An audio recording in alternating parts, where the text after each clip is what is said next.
मीता को समझ नहीं आ रहा था कि क्या कभी कभी सच में वक्त को वक्त देना पड़ता है।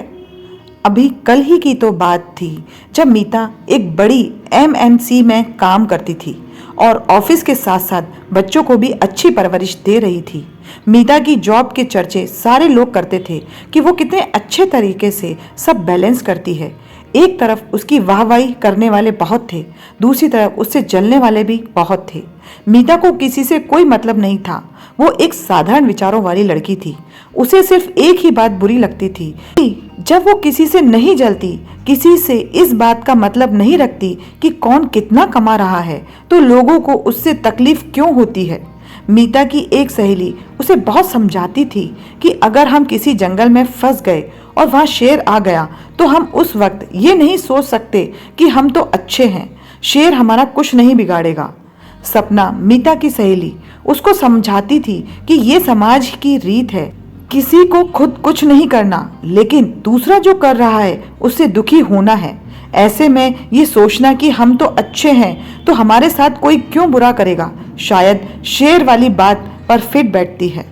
मीता और सपना आखिर में एक गाना गुनगुनाते हैं कि कुछ तो लोग कहेंगे, लोगों का काम है कहना। एक दिन सपना और मीता एक साथ बाजार जा रहे थे तो पीछे से आवाज आई, अरे मीता, ऑफिस से आते ही घूमने निकल पड़ी, जरा बच्चों का भी ख्याल करो। तुम सारा दिन तो ऑफिस होती हो, कम से कम शाम के वक्त तो बच्चों को समय दिया करो। दोनों को ये बातें सुनकर गुस्सा तो बहुत आया, पर सपना कहीं उल्टा जवाब ना दे दे, ऐसा सोचकर मीता ने सपना का हाथ पकड़ा और तेज कदम बढ़ाने लगी, ये बोलते हुए कि आंटी अभी आई।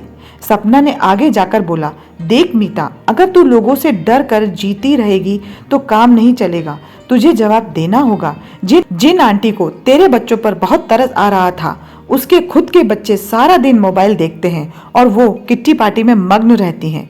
किस हक से उन्हें तेरे बच्चों पर इतना प्यार आ रहा था। लोगों का तो काम ही होता है दूसरों के घर में झांकना और दखल देना।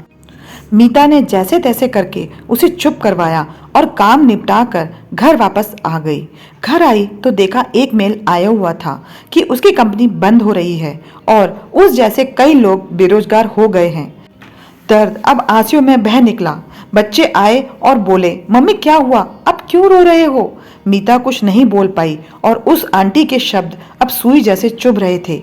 धीरज, मीता का पति, जब वापस आया तो मीता की बात सुनकर बोला, मीता, वक्त को थोड़ा वक्त दो। आज पूरा 1 साल हो गया था मीता को घर रहते हुए, जिसमें मीता अपने बच्चों के बहुत करीब आ गई थी। एक दिन उसको एक कंपनी से जॉब ऑफर आता है और उसे नौकरी मिल जाती है। बच्चे भी बड़े हो चुके थे, खुद को संभालने लायक, और अब मीता को समझ आ गया था कि कभी कभी वक्त को भी वक्त देना पड़ता है।